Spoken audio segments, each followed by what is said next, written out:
నమస్కారం అండి. నా పేరు డాక్టర్ ఆర్ఎంపి శెట్టి. జ్యోతిష్ శాస్త్ర విధానంలో గత కొన్ని సంవత్సరాలుగా అనేక విషయాలు మీకు తెలుపుతూ వస్తున్నాను.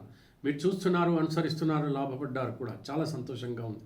అయితే ఇప్పుడు నేను చెప్పేటువంటి ఒక ముఖ్యమైనటువంటి విశేషం ఏమిటంటే, డిసెంబర్ మాసం 2024 సంవత్సరంలో మాస ఫలితం ఎలా ఉంటుందో గోచార రీత్యా చెప్తున్నాను, జాగ్రత్తగా వినండి.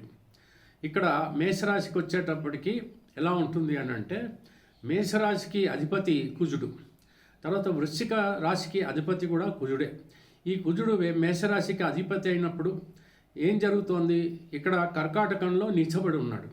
అంటే మేషరాశి నుంచి 4వ స్థానంలో ఎప్పుడైతే నీచబడి ఉంటాడో, ఒక రకంగా చెప్పాలి అని అంటే తల్లిగారికి, మేషరాశి వాళ్ళకి తల్లిగారికి అంత స్వస్థత అంటే ఆరోగ్యం బాగుండదనే చెప్పాలి. చాలా జాగ్రత్తగా ఉండాలి. పోతే కుంభరాశిలో ఉన్నటువంటి శనైశ్వరుడికి, కర్కాటకంలో ఉన్నటువంటి కుజుడికి ఇద్దరి మధ్యన షష్టాష్టక స్థితిలు ఏర్పడ్డాయి. ఆ తర్వాత ఈ శనైశ్వరుడు ఎవరైతే ఉన్నారో ఈయన మేషరాశిని వీక్షిస్తున్నాడు. ఇలాంటి పరిస్థితుల్లో కొంచెం ఆరోగ్యరీత్యా జాగ్రత్తగా ఉండాల్సినటువంటి పరిస్థితి. అయితే గురువు మాత్రం వృషభ రాశిలో ఉన్నాడు కాబట్టి కాస్త ఆర్థిక పరిస్థితి బాగానే ఉంటుంది. ఆ రకమైనటువంటి ఇటువంటి ఇబ్బందులు ఉంటాయి. ఉద్యోగాలు దొరికేటువంటి అవకాశాలు కూడా ఉంటాయి. తర్వాత మేషరాశికి ఎక్కడైతే వృశ్చిక రాశిలోకి వచ్చేటప్పటికి రవి బుధులు ఇద్దరు కూడా ఉన్నారు. ఈ రకంగా చూసుకున్నట్టయితే కొంచెంగా రాజకీయ నాయకులకి మాత్రం అంత బాగోలేదని చెప్పాలి. వ్యాపారస్తులకు కూడా కొంచెం కుంటుపడేటువంటి పరిస్థితులు ఏర్పడతాయి. ప్రొఫెషనల్ రంగాల వాళ్ళకి మాత్రం బాగానే ఉంటుంది. మీకు మేషరాశికి వ్యయంలో రాహు ఉన్నాడు. అంటే ఏమిటంటే అనవసరమైనటువంటి ఖర్చులు మాత్రం ఉంటాయి, దూర ప్రయాణాలు ఉంటాయి. ఈ రకంగా సాగుతుంది. దంపతుల మధ్యన సఖ్యత బాగానే ఉంటుంది, ఎటువంటి ఇబ్బంది లేదు.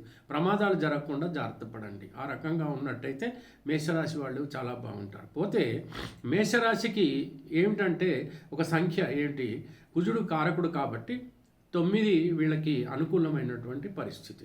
వీళ్ళకి ఎరుపు రంగు చాలా ముఖ్యమైనటువంటి రంగు. ఎరుపు రంగు కానీ, లేకపోతే ఈ పసుపు రంగు కానీ, ఇటువంటి గులాబీ రంగు కానీ, ఇలాంటివన్నీ కూడా లక్కీ కలర్స్ కింద మనం తీసుకోవచ్చు. ఈస్ట్ ఆర్ నార్త్ బాగుంటుంది. వెస్ట్ మాత్రం ఎట్టి పరిస్థితుల్లో వీళ్ళకి బాగుండేటువంటి అవకాశం లేదు. ఎందుకంటే శనైశ్వరుడికి ఈ మేషరాశి కుజుడు శత్రువు కాబట్టి.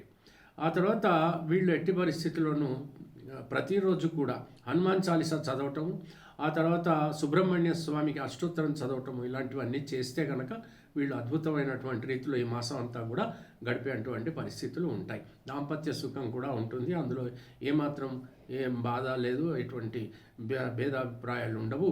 అన్ని రకాలుగా బాగుంటుంది. సంతానం పరిస్థితి కూడా బాగానే ఉంటుంది. కాకపోతే దయచేసి రాశిని బట్టి మాత్రం పగడం ధరించవద్దండి. అన్ని రకాలుగా చూసుకుని, లగ్నాన్ని బట్టి, లగ్నాధిపతిని బట్టి, ఆ రకంగా అన్ని రకాలుగా చూసుకుని ఆ తర్వాత మాత్రమే ఎట్టి పరిస్థితుల్లోనూ ఇలాంటి రత్నాలన్నీ పెట్టాలి. ఏదో రాశి ప్రకారంగానో నక్షత్రం ప్రకారంగానో మాత్రం ఎట్టి పరిస్థితుల్లోనూ ఎలాంటి రత్నాన్ని ధరించకూడదు. మంత్రాన్ని మీరు పఠించవచ్చు. తెలిసింది కదా.